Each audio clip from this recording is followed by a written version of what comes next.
Well, hello, it's Ben with the DIY Homefront.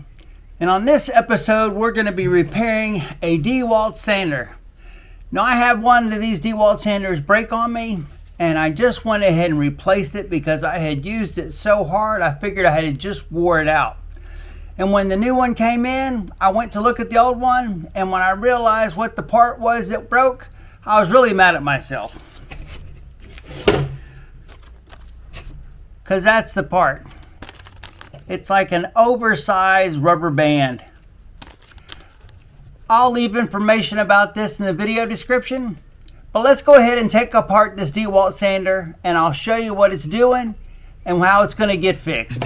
Well, I hope if you're looking for a fix for your DeWALT sander, this video helps you out. And while you're at it, why don't you leave the video a like? So this is the good one, and it's on its lowest setting, and it's supposed to oscillate. So when you turn it on, do you see how it just stays in the center and vibrates around? Well, the one that went bad stopped doing that. It just wants to spin as fast as it can spin. And that's on its lowest setting. If you crank this up to high,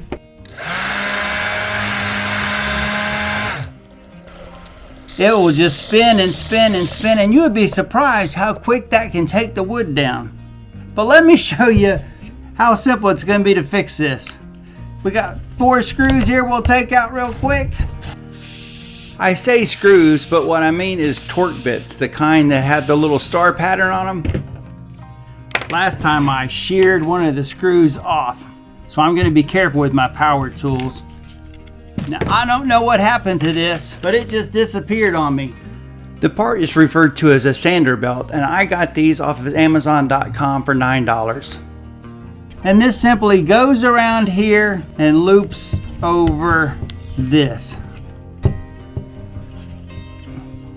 And that's what keeps this thing from growing crazy.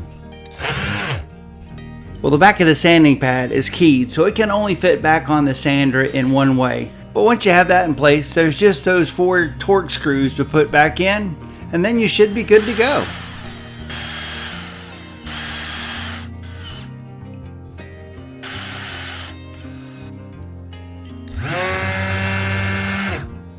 Isn't that crazy?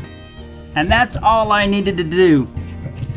Like I'd have to look at the price, but like maybe a $4 part. Well, that's right. I spent, I don't know what, $100. I'll put the amount in right here, but I spent that much amount to replace this to realize it was a tiny part. Now it came in a pack of 2, so I'll put this in my bag that I keep the sanders in, and the next time I have this happen, I'll have one on hand. Well, I hope this helps you salvage your tools instead of going out and buying another one. I like DeWALT products, but I wear them out. Thanks for watching. Like, subscribe, check out my playlist, and I'll see you in that next video.